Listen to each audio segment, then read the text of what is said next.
So as someone that has been working in this field for a little while now, I've gotten some insight, especially lately, on what is really hot right now as far as pen testing roles, right? Even when you're talking about offensive security, talking about pen testing even, right? There are different niches within that, different roles, if you will, in pen testing, right? So you could be network, mostly focused on network, red teaming, web app, IoT hacking, exploitation, all kinds of stuff, right? So one thing that I've noticed is there is one particular area that is absolutely on fire right now. So I'm going to cover that in this video.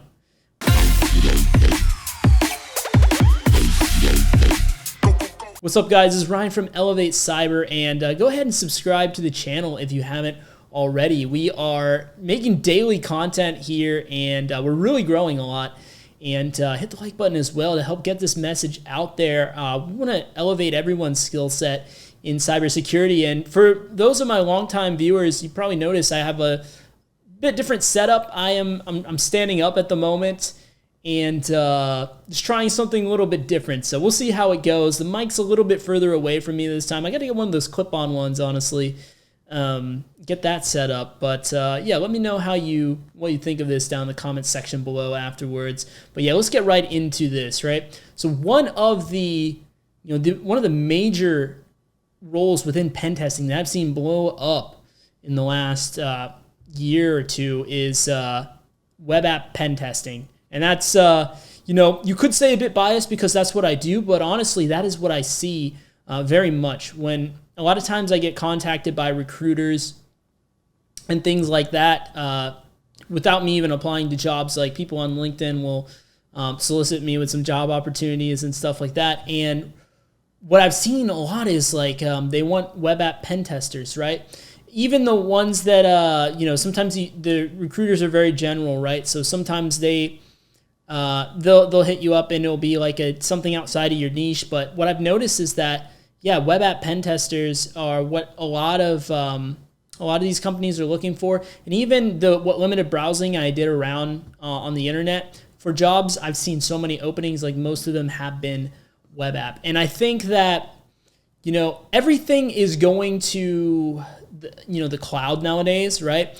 And a lot of obviously you could go for any pen testing role you want, right? I'm not saying you have to do web app. I'm just trying to tell you what is really booming right now. And when it comes to like the on-prem stuff, that'll be around for quite a while. I mean, who knows about always? I don't want to speak in absolutes really, but that'll be around for a while. But even stuff like an Active Directory environment is moving to the cloud, right? You have like the Microsoft Azure and things like that. So that's really changing the game. But when it comes to web apps, it was always a remote-friendly type of thing, right? It was, basically that is the internet, right? Web apps. Every company needs a website pretty much to operate. And so just like all of those websites need developers to build them, they also need security professionals to secure them.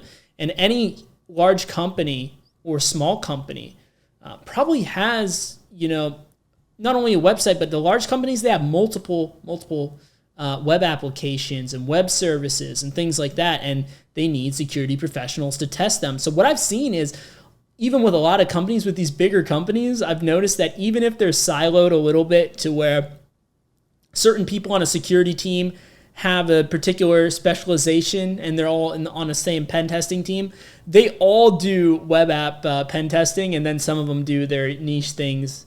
Maybe one is like the network security guy, does a lot of network security. The other guy is like the binary exploiter guy, and he exploits binaries, but they all share the responsibility of doing the web app pen test, because there's so many web applications that they need to utilize their full team just to get everything assessed. And what's really cool about web app pen testing is that it is very future. All this stuff is future-proof to a degree because it's security as long as it's around. Heck, we got people running Adobe Flash on some websites and like crazy old stuff like Windows XP is still around, right? So even the legacy stuff will always need people, right? But it is very future-proof in the sense that, you know, like I was saying, everything is moving towards it. And it's very future-proof in the sense that when we're going right now in 2021 and all the jobs are moving remote, and if you work in security, you know, cybersecurity, you've probably been remote over the last 2 years. And if you're fortunate enough, like myself, you might have been told you won't ever have to go into an office again for your particular role with the company you're at, which is great, right? But, you know, if you are doing one of these other niches in pen testing where you actually need physical access, like maybe you're doing some kind of IoT hacking and you need access to the lab to get the company's equipment so that you can use that for your exploitation, then that's not as friendly to the work from home stuff, and to have that personal, you know, a little bit more freedom, right? And also, if you're doing, like, say, some like Wi-Fi pen testing where you got to be on-prem, then, you know, it's not going to be as flexible for that. But if you're in web app pen testing, websites are accessible for anyone with an internet connection, right? In some cases, maybe you need a VPN onto their network, but you could do that from anywhere, right? And so that is one of the great beauties of this as well. It gives you the most freedom and flexibility, as well as just being extremely, extremely pertinent, right? I mean, even if you don't have a job in cybersecurity, you can get started on web app pen testing in a certain capacity. Now, maybe the purists would say this is not exactly web app pen testing, it's a little bit different, and that is bug bounties, right? So bug bounties are different than pen testing.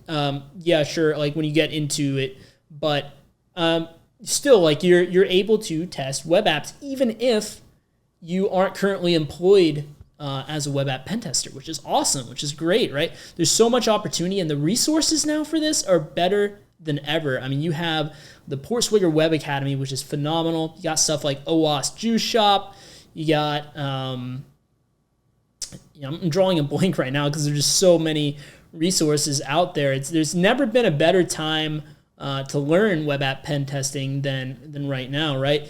And even if you're someone that likes to really get hands-on and tinker with stuff, you can create your own lab environment. You can start diving into some of the programming stuff. Like, I love programming just as even a hobby, right? If you guys have been watching my channel, you see how much coding is involved in this channel. But yeah, you could create your own web apps, make them intentionally vulnerable, and exploit them. That's what I'm doing on the API video series on this channel. Check out that API web hacking playlist if you haven't already. We're doing some really cool stuff on that one. But yeah, this is just where I see things going with pen testing. It's going to continue to be on the rise. So it's a great time to get started. If you weren't sure which area to go with, dabble a little bit in web app pen testing. It's very easy to, without even having a job in this field. I mean, that kind of goes for all the pen testing niches, right? But yeah, go ahead and dabble in. It's very beginner friendly because the resources are great. TryHackMe, another great resource to help ease you into this. There's Pen Tester Lab. There's all kinds of resources. And I'm going to be coming out with some courses as well pretty soon here to help you guys learn this stuff. And it's going to be, not just pre-recorded videos, but, in a Zoom call, in a group call where you have direct access to me to do that as well. So yeah, hopefully you guys got some value out of this video here. And if you are eager to really just get into it and start learning this stuff, then check out my Beginner's Guide to Ethical Hacking playlist. I'll put that on the screen right now. I'll see you guys over in those videos. Thanks for watching.